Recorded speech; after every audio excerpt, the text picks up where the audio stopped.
Halo semuanya, Assalamualaikum warahmatullahi wabarakatuh. Ketemu lagi di channel YouTube Evi Wahyu.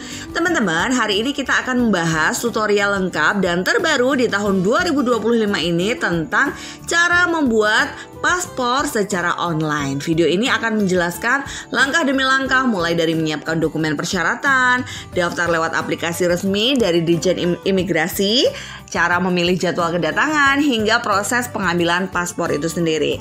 Tutorial ini cocok banget buat teman-teman yang baru pertama kali membuat paspor ataupun yang ingin memperpanjang paspor lama. Jadi pastikan tonton sampai selesai ya, supaya teman-teman nggak ada langkah yang terlewat. Tapi seperti biasanya nih teman-teman, sebelum kita lanjutkan videonya, yang belum subscribe jangan lupa subscribe dulu ya, supaya teman-teman nggak ketinggalan video-video terbaru lainnya dari channel Evi Wahyu. Subscribe dulu.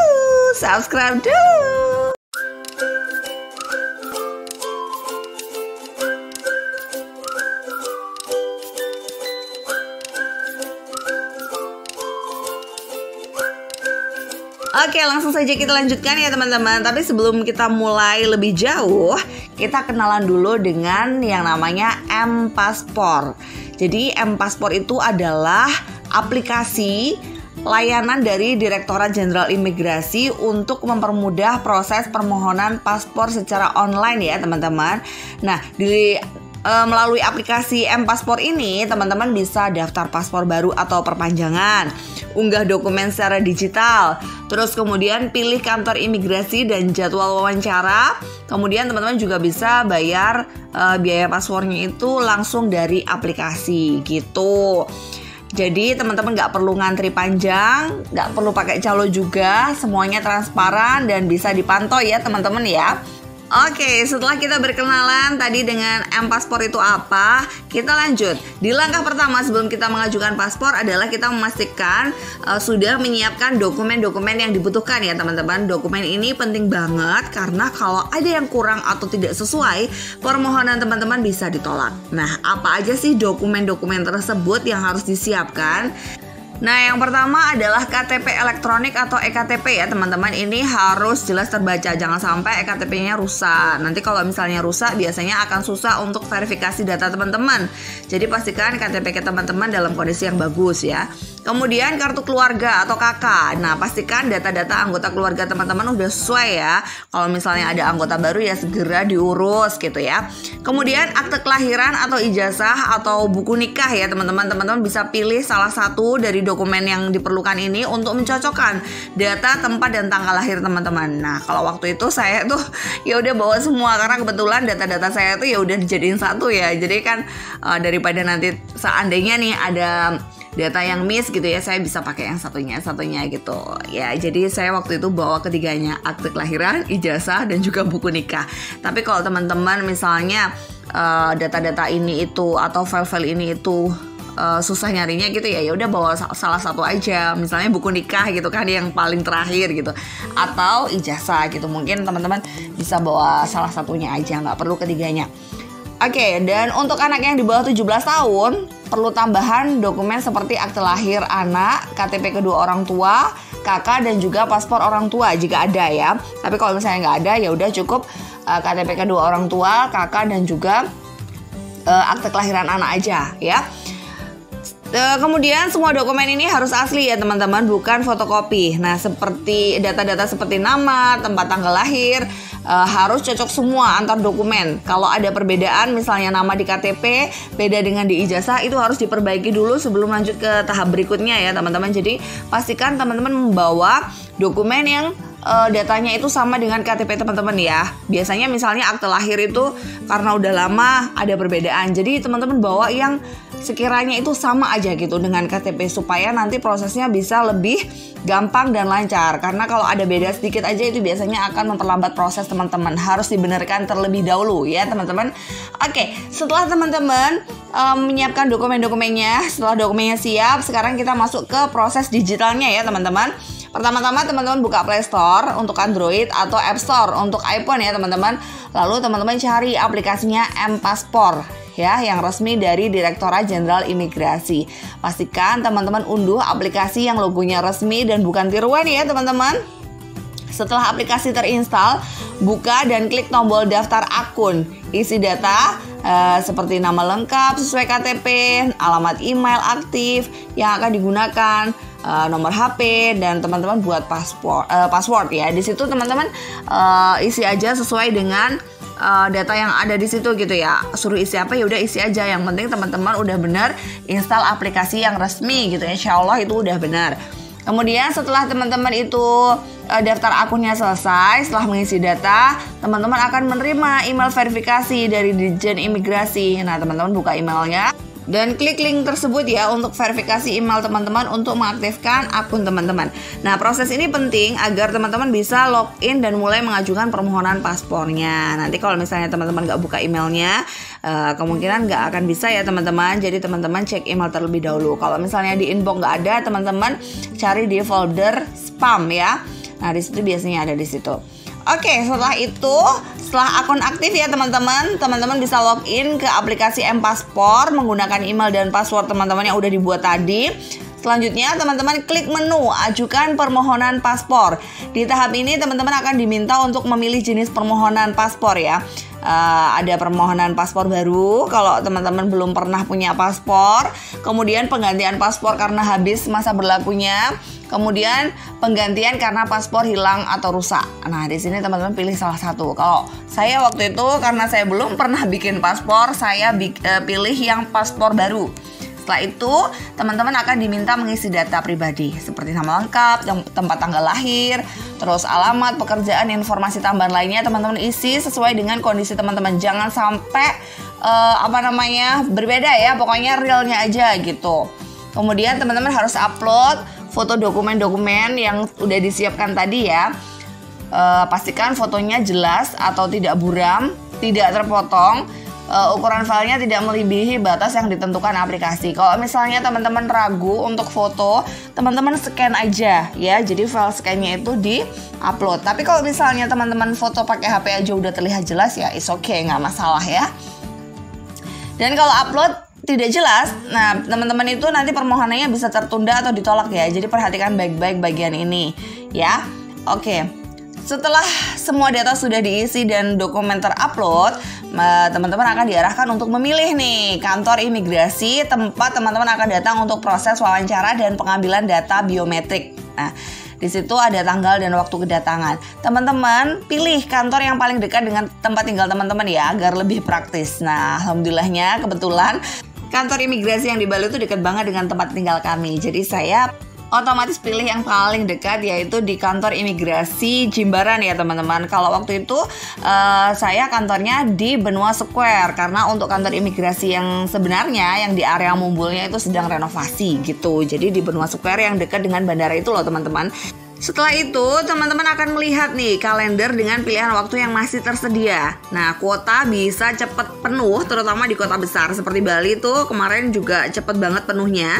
Jadi kalau nggak ada slot kosong, maka teman-teman pilih di tanggal lain yang ada slot kosongnya ya teman-teman. Kayak saya waktu itu, saya itu baru dapat slot kosong setelah 1 bulan ya. Jadi kalau saya daftar sekarang gitu ya, 1 bulan berikutnya saya baru dapat kuota untuk bisa datang wawancara ke kantor imigrasinya gitu. Jadi teman-teman, saran saya kalau misalnya teman-teman buru-buru, teman-teman pilih di menu di M-Paspor itu adalah paspor percepatan ya teman-teman. Tapi di situ memang ada biaya tambahannya yang lumayan besar.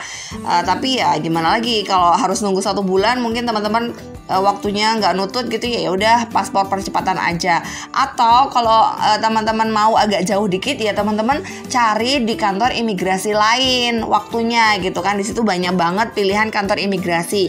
Nah, kalau misalnya di Badung ini nggak ada, teman-teman cari di daerah lain. Di Bali itu kan ada beberapa kabupaten gitu ya, teman-teman cari di daerah-daerah tersebut. Atau kalau misalnya teman-teman di Jawa Timur, Jember gitu ya, Jember nggak ada, cari di Banyuwangi gitu ya. Misalnya 2 jam perjalanan, it's okay lah daripada kita harus bayar percepatan, misalnya seperti itu ya.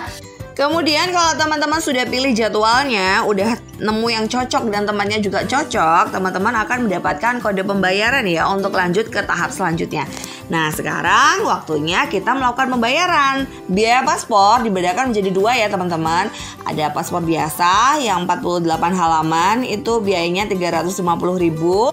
atau e-paspor atau paspor elektronik itu harganya 650.000 ya teman-teman. Kemudian apa sih bedanya antara paspor biasa yang 48 halaman sama e-paspor itu? Nah, di situ bedanya ada di chip elektronik ya teman-teman. Kalau paspor biasa itu tidak memiliki chip elektronik. Kalau paspor memiliki chip yang tertanam di dalamnya. Biasanya di halaman depan yang menyimpan data biometrik seperti sidik jari dan foto wajah teman-teman. Kemudian untuk keamanan, dari segi keamanan itu paspor biasa standar keamanan lebih rendah ya, karena datanya hanya tercetak. Kalau e-paspor itu keamanannya lebih tinggi, sulit dipalsukan karena chip menyimpan data digital dan biometrik. Kemudian untuk kemudahan di imigrasi, bedanya apa gitu ya? Paspor biasa, proses pemeriksaannya di imigrasi itu dilakukan secara manual ya teman-teman. Kalau e-paspor bisa menggunakan auto gate atau pintu otomatis di beberapa bandara itu dan lebih cepat saat pemeriksaan imigrasi, terutama di luar negeri ya. Teman-teman bisa pakai auto gate, jadi nggak diperiksa secara manual satu-satu gitu. Teman-teman bisa pakai auto gate itu. Nah, terus juga beda yang keempatnya di visa waiver ya teman-teman. Contohnya di Jepang. Untuk paspor biasa, teman-teman tetap perlu mengurus visa kunjungan. Tapi kalau teman-teman pakai e-paspor untuk berkunjung ke Jepang itu, teman-teman bisa masuk Jepang tanpa visa atau visa waiver. Cukup daftar online di kedutaan Jepang sebelum keberangkatan. Jadi teman-teman nggak perlu ngurus visa lagi. Lumayan ya, karena ngurus visa itu juga lumayan butuh waktu dan bayar juga gitu. Kalau teman-teman pakai e-paspor, teman-teman bisa ke Jepang cuma daftar secara online aja. Nah, untuk biaya pembuatannya jelas beda ya, harganya hampir setengahnya. Tapi kalau menurut saya, kalau seandainya teman-teman emang sering menggunakan atau manfaatnya itu akan lebih banyak kalau teman-teman pilih e-paspor, kalau menurut saya nggak ada salahnya ya teman-teman bayar lebih mahal gitu, daripada teman-teman nanti ribet di bandaranya harus nunggu antrian untuk dicek gitu-gitu ya. Teman-teman bisa pilih e-paspor. Tapi ya teman-teman, untuk tempat pembuatannya ini, untuk paspor biasa itu bisa di mana aja, maksudnya di semua tempat imigrasi itu bisa. Tapi kalau e-paspor itu hanya bisa dibuat di kantor imigrasi tertentu yang sudah mendukung layanan e-paspor. Karena nggak semua kantor imigrasi itu mendukung ya teman-teman. Jadi teman-teman nanti cek dulu apakah di kantor imigrasi pilihan teman-teman itu sudah mendukung e-paspor atau belum ya. Nah, di sini kemudian teman-teman bisa melakukan pembayarannya melalui ATM atau mobile banking atau internet banking. Bisa teman-teman gunakan kode pembayaran yang tadi teman-teman terima dari aplikasi. Setelah pembayaran berhasil, sistem biasanya akan otomatis mendeteksi pembayaran teman-teman dalam waktu berapa menit hingga berapa jam ya.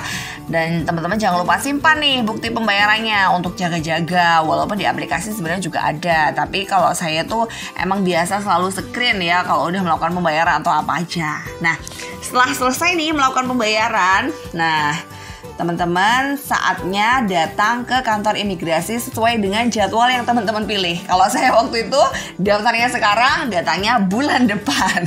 Nah, pastikan teman-teman datang tepat waktu ya, tidak terlambat, karena di situ sudah tercantum waktunya ya. Teman-teman pilih antrian nomor berapa gitu. Nanti di sana udah ada waktunya, jangan sampai teman-teman terlambat.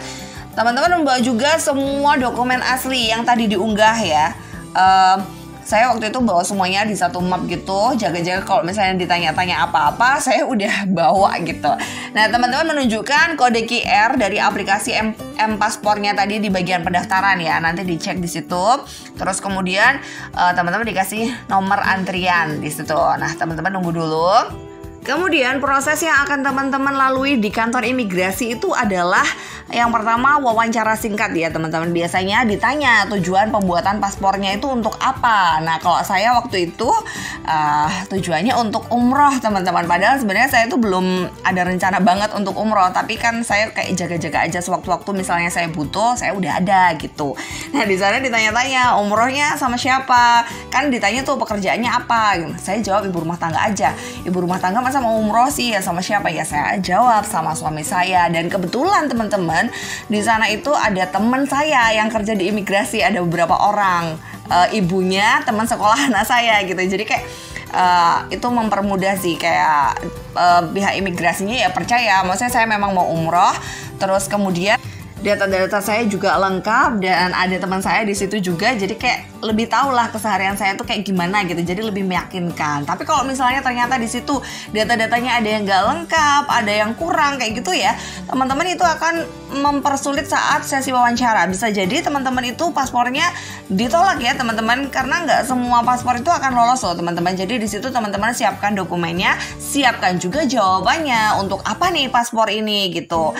Jadi buat jawaban yang semeyakinkan mungkin gitu. Jangan sampai nanti teman-teman itu ternyata jawab jujurnya saya mau kerja jadi pekerja ilegal di mana gitu ya. Jangan sampai kayak gitu ya teman-teman. Kalau memang teman-teman tujuannya emang untuk kerja di luar negeri, ya pastikan teman-teman itu kerjanya melalui jalur yang benar ya. Jangan sampai pekerja ilegal kayak gitu loh. Yang ditakutkan kan sebenarnya itu. Nah, nanti setelah wawancara itu ada, kalau wawancaranya berhasil nih teman-teman akan difoto untuk di paspornya itu, kemudian ada perekaman sidik jari. Cuman gitu aja. Nah, selama dokumen teman-teman lengkap itu tidak akan ada masalah ya, cepet banget, paling cuman 15 menitan gitu ya kayaknya waktu itu saya. Dan alhamdulillahnya juga waktu itu nggak terlalu antri, cuman ada beberapa orang aja, mungkin karena saya datangnya pagi banget gitu ya, jadi saya milih-pilih antrian yang pagi, jadi waktu itu lumayan cepet proses. Sekitar 1 jaman itu semuanya udah selesai teman-teman, saya udah nyampe rumah gitu, karena memang deket banget kantor imigrasinya dengan tempat kami. Oke, setelah semuanya selesai di ACC dan udah foto, udah sidik jari dan segala macam, sekarang saatnya pengambilan paspor teman-teman. Kalau kita udah ACC paspornya, sudah selesai di kantor imigrasi tadi, paspor teman-teman akan dicetak dalam waktu 3-7 hari kerja ya teman-teman. Teman-teman bisa memantau status paspornya melalui aplikasi M-Paspor atau notifikasi email. Tapi di sana nanti juga dikasih tahu sama petugasnya kira-kira tuh jadinya kapan, dan kita kayak dikasih tanda terima gitu buat ngambil paspornya. Waktu itu saya kayaknya saya Jumat bikin gitu, terus Seninnya jadi gitu, cepet kok waktu itu. Jadi ya tergantung tempat imigrasi teman-teman, biasanya memang dikasih waktu sama petugasnya, dikasih tahu lah kapan teman-teman harus ngambil itu. Dan pengambilannya itu fleksibel banget ya teman-teman, nggak harus kapan gitu. Yang penting kesana disodorin, ya udah nanti jadi gitu. Nah, nanti kalau teman-teman udah jadi nih, udah bisa ambil langsung aja ke kantor imigrasi tempat teman-teman mendaftar, atau juga bisa dikirim ke alamat rumah ya, jika kantor tersebut menyediakan layanan pengiriman. Mungkin di sana nanti akan ada tambahan biaya ongkos kirim gitu ya. Dan saat menerima paspor, teman-teman periksa baik-baik datanya seperti nama, tanggal lahir, dan juga nomor paspor. Kalau ada kesalahan, segera laporkan ke petugas ya teman-teman ya. Jadi seperti itu. Saya kira udah lengkap banget penjelasan saya tadi tentang pembuatan M-Paspor. Jadi buat teman-teman yang mau ke luar negeri, sebaiknya untuk apply M-Paspornya itu jangan mepet-mepet, karena prosesnya memang nggak secepat itu. Nggak semua imigrasi itu waktunya longgar ya teman-teman. Kalau kota besar biasanya kuota untuk wawancara itu selalu penuh. Bahkan sampai berbulan-bulan baru dapat kuota untuk wawancara ya teman-teman ya. Jadi gimana? Apakah gampang atau susah? Saya rasa gampang banget ya. Jadi teman-teman mudah-mudahan yang sekarang mau bikin paspor berhasil semuanya. Nah, dengan aplikasi M-Paspor ini semuanya jadi lebih cepat dan praktis tanpa harus antri lama ya teman-teman. Yang penting teman-teman harus menyiapkan dokumen dengan lengkap, upload data yang benar, datang sesuai jadwal, dan teman-teman siapkan juga jawaban mau digunakan untuk apa paspor ini ya. Oke teman-teman, sekian dulu video kali ini. Jika ada kurang lebihnya saya mohon maaf. Jika teman-teman masih kurang paham, teman-teman bisa langsung komen aja. Dan jika teman-teman merasa video ini bermanfaat, jangan lupa share ke teman-teman yang lain supaya teman-teman yang lain mendapatkan manfaat yang sama. Terima kasih teman-teman. Bye-bye. Jangan lupa subscribe.